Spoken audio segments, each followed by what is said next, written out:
Մետրոյից օգտվողները գոնե մեկ անգամ հաստատ տեսած կլինեն երիտասարդական կայարանում նվագող երգող երիտասարդ երաժիշտների։ Նրանք ամեն 5 շաբթի կենդանի կատարումներով դիմավորում եւ ճանապարհում են մետրոյով երթևեկողներին։ Տարածաշրջանում նախադեպը չունեցող երաժշտական մետրո նախագիծն այս տարեսկզբից իրականացնում են Կերոն զարգացման հիմնադրամն ու Երևանի մետրոպոլիտենը։ Մոտ 4 ամիս իրականացնում ենք նույն ծրագիրը Կասկադին հարակից տարածքում ռուսական արվեստի թանգարանին կից անվճար հանրային նոր երաժիշտներին բեմահարթակ տրամադրելով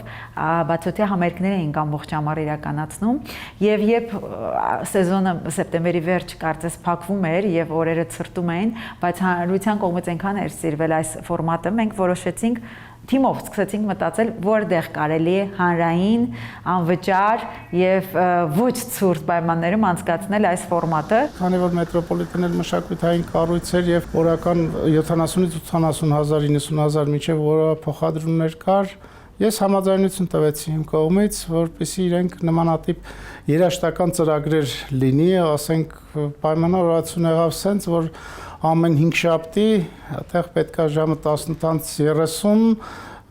պետքա տարբեր երաժշտական ծրագրեր հնչեն։ Նախագծի գլխավոր նպատակն է երևանցիների եւ մայրաքաղաքի հյուրերի առօրյան դարձնել ավելի հետաքրքիր, հանրային տարածքներում ստեղծել աշխույժ, հաճելի եւ դրական միջավայր։ Սա նաեւ լավ հնարավորություն է երիտասարդ երաժիշտների համար դրսեւորելու իրենց տաղանդը, ինչու՞ չէ առաջին քայլերն անելու երաժշտարվեստում։ Մենք նաեւ պատասխանատվություն ստանձնեցինք փոքր այլ բարեփոխումներ եւս մետրոպոլիտենի հետ իրականացնել եւ այս տարին կամփոփենք ոչ միայն այս համերգներով, հուսով եմ մի քանի եւս ծրագիր կունենանք բարեփոխող, բարելավող մետրոպոլիտենին, միգուցե ոչ շատ մասշտաբային, բայց ինչևից է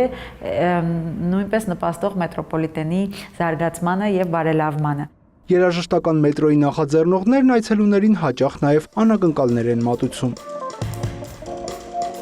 Արամ MP3-ը կերպարանափոխվում, դառնում է անճանաչելի ու սկսում շրջել մարդկանց մեջ, իսկ րոպեներ հետո թույլտվություն խնդրում երաժիշտներից ու սկսում երգել։ Այցելուներն առաջին իսկ նոտաներից հասկանում են, որ անօթևան ծերունին իրականում իրենց սիրելի երգիչն է։ Ընդունված ֆորմատ է մետրոպոլիտենում այսպիսի անակնկալներ մատուցել եւ ես շատ ուրախ եմ, որ առաջինը Արամ MP3-ն արձագանքեց մեր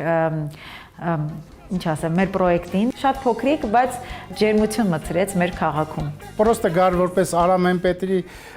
մոտենար երգեր, դա մի քիչ ուրիշ ձև էր նայում, բայց այդ անակնկալը ավելի լավացրեց, ավելի, այսպես ասեմ, քաղաքացիների կողմից ավելի լավ դա ընդունվեց։ Երաժշտական մետրո նախագիծը կշարունակվի մինչև ապրիլ, իսկ Կերոն զարգացման հիմնադրամից խոստանում են հանրությանը զարմացնել նաև նոր ու հետաքրքիր այլ նախաձեռնություններով։ Յուրա Վահանյան, Ռոմիկ Խաչատրյան, Հովհաննես Քյուրքչյան, լուրեր։